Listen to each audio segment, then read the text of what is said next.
So hi, I'm Ameen Soleimani. I'm currently employed, I have a job again. I'm the CTO of a company called OxBow. Our tagline is on-chain privacy without the terrorists. It's a hit, really. Raising money from VCs, closing around, they like it. Raise your hand if you've heard of Tornado Cash. So I also helped with that. I used to run a DAO called MolochDAO. It gave a bunch of open source grants to different projects. It was cool. It was a nice little, one of them was Tornado Cash. So we gave them all of their initial open source grants. And then after it became far more wildly successful than we anticipated, because we launched it when ETH was like $100. We were somewhat naive when we launched it. People came up to me and they were like, bad guys are going to use this. No, get out.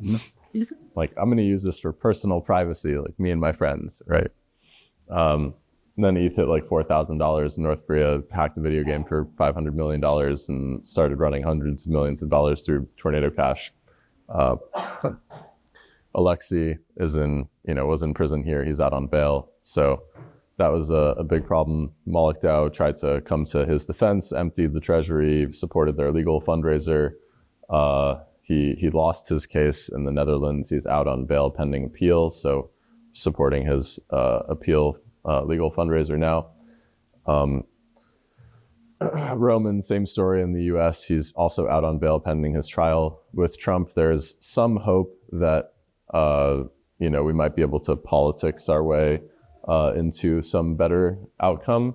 There are some promising developments. I know, Trump might have pissed off basically half of the planet. Tariffs, no tariffs, tariffs.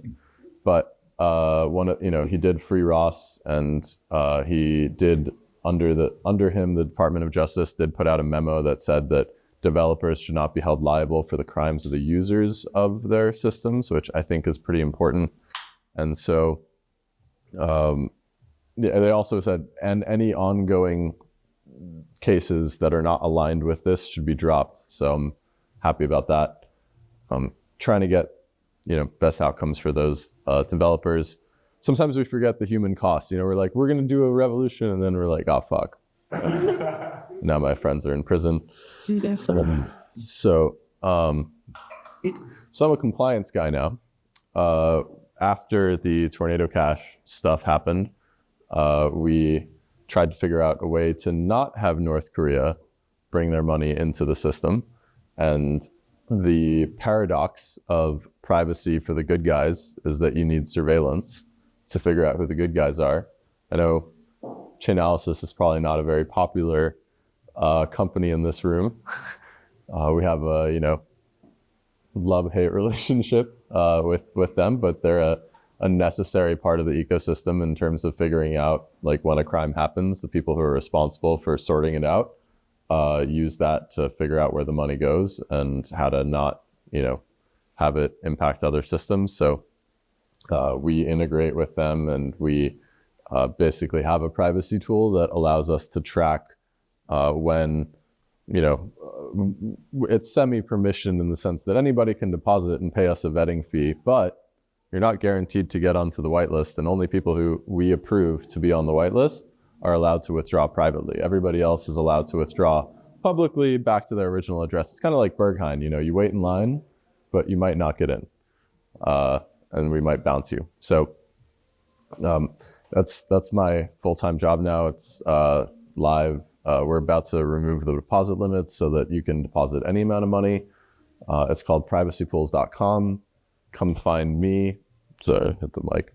Come find me today after this, and I will personally whitelist you. You have to tell me that Kim Jong-un sucks, so that I know that you are not North Korea. But if you do that, then you're good. I assume none of you guys are North Korea. Raise your hand if you're from North Korea. Oh, shit.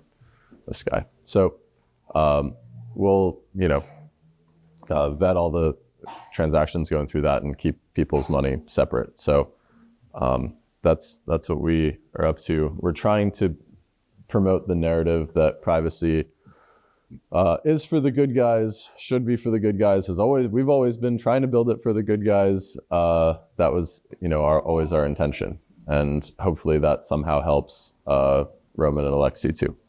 Who here has heard of Virgil Griffith?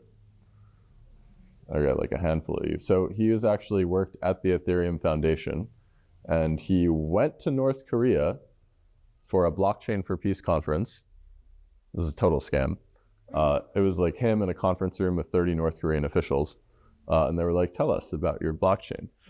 And then he came back and went to the FBI and gave them his phone at his request. Without a lawyer, don't ever do that. And they took his phone and found some texts and prosecuted him for conspiracy to violate international sanctions. And he pled guilty and got 5 years in prison, and he just got out. And I just had dinner with him. He's not like out, but he's like almost out. He's like in a halfway house in Baltimore, for good behavior. And like, anyway, I had dinner with him, and he had an interesting thing to say. Something I haven't heard before, and something that I'm starting to internalize. And he said that the cypherpunks were not ambitious enough. And having a person who just got out of prison for getting fucked by the man for 5 years say that it's not always about fighting the man. Sometimes you have to believe that you can build a better man. And it doesn't mean like a man in terms of man or woman. It means the man that we're all fighting against. What if we aspired to do better? What if we built the rules that we believed in? What if we built rules that protected our right to privacy, and so that we didn't have to be criminals, or that privacy was not something only for criminals? And I think that's worth fighting for. And I hope that when you talked about lawyers and how we want to bring legitimacy to this industry, I think that's an important part of doing so, is creating systems that kind of maybe work within the existing regulatory frameworks, but also make the regulatory frameworks what we want them to be and what best protects people. Try to have less data honeypots that can eventually get corrupted when the wrong people lord over them.